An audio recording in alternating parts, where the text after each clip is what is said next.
You know, it's easy to see how this can happen because NBC owns what, about every third cable channel? And they had them all showing round-the-clock coverage simultaneously because God knows we seem to be in the era now where a sport like Olympic badminton really does need its own dedicated channel. And then you got MSNBC for all the 18-hour soccer matches. I found MSNBC stands for more sports nobody cares about. You know, I found out, I read that the NBC executives figured out about a month before the game started that they had booked 500 hours of airtime for 200 hours of sports. So some genius over there came up with the solution. 300 hours of in-depth background pieces on the athletes. These things were so goddamn polished, they look like short entries for the Cannes Film Festival, you know? And I don't know what the hell was with it. Every one of them had either an athlete walking through the woods or standing in a cornfield. They even had this one guy from Harlem. There he was in a cornfield.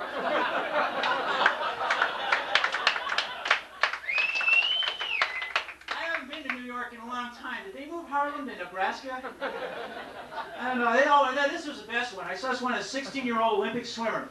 Apparently her typical day is about 12 hours in various swimming pools, punctuated by meals in cars, a little bit of weightlifting, and an hour or two of high school to keep the authorities off her parents' back. I mean, I used to get really annoyed when these kids would go to the Olympics and lose and start crying on camera. Now that I see what they go through, shit, I start crying when they lose. What a way to screw your kid up, huh? 4 years of boot camp, and then your entire self-esteem hinges on 2 minutes in some foreign country.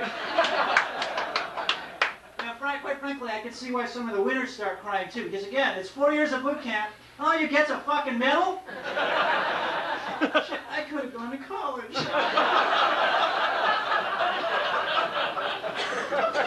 The thing that pissed me off about NBC's coverage the most, so Marv Alford. And that good old Marv covering the boxing. And all our guys lost, so they're all standing there crying, and Marv just whips right up to every one of them, sticks a mic in their face, he says, "Do you feel like you've let down your team, your family, and the entire United States today?"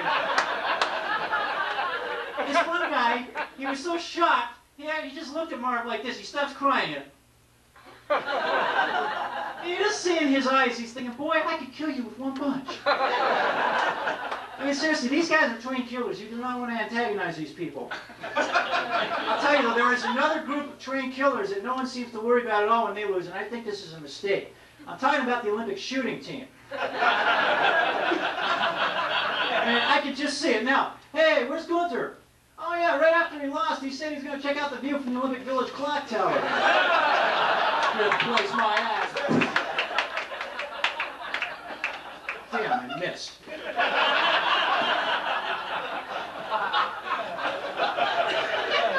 That's some scary shit. You gotta really hand it to NBC though for their ability to hype the hell out of a lame-ass event like the equestrian competition. Horse racing is not a gold medal worthy event, okay? I don't even think it's worthy of a merit badge in Boy Scouts either, by the way. Yeah, but the only good thing I can think of regarding these lame events is they allow guys like me to delude ourselves once every 4 years and thinking we can actually make the next Olympic team. So here's my plan for 2004. I'm going to switch countries. You know how there's always that lame-ass little country you never heard of? They got 2 athletes and they're both weightlifters?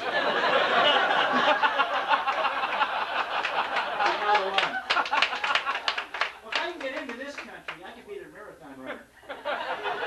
The beauty of this plan is I don't even have to qualify because I'm the only runner. They got to let me in the race. In fact, I don't even have to train because I'm shooting for dead last place. The reason I'm doing that is, you ever notice in a sport like the marathon, the last place guy he always gets a standing ovation and kind of A for effort? I'm that guy. I stroll into that stadium at 9 hours, 53 minutes before that. Anyways, all these lame-ass events got me thinking. I've come up with my own lame-ass event. I may actually approach the Olympic Committee about this. I got the idea while watching the super heavyweight wrestling and weightlifting competitions. Incidentally, the phrase super heavyweight, that's an Olympic code word for fat slob. Fat slob who could easily kick my ass, he said, hoping none were in the crowd. Anyways, my event is kind of like a modern pentathlon for super heavyweights, and I think the U.S. could really dominate this sport. I call it the Bubathon. And the Clubathon drug use is strongly encouraged and alcohol consumption is mandatory. I haven't worked out all the events yet, but I got some ideas. For starters, I'd really like to have a console TV hat. And this one, each guy's got to carry a 1968 Magnavox from the bed of a pickup truck in the living room of a tract house. And I figure all the guys are going to be a little out of breath after that, so we'll have a couch event so they can kind of catch on. And in this one, you got to watch a rerun of Hawaii Five-0, and before it's over, you got to drink a full case of beer and eat a big bag of, excuse me, pork rinds. Even saying it comes out hard. And of course, if you puke or pass out during this event, you're automatically disqualified because this is an elimination round.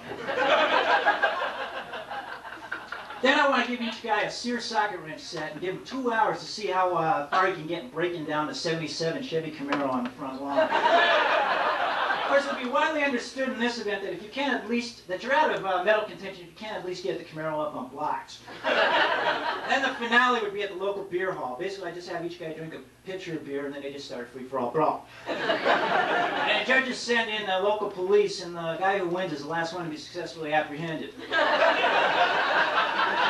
I can already see how NBC would cover this one.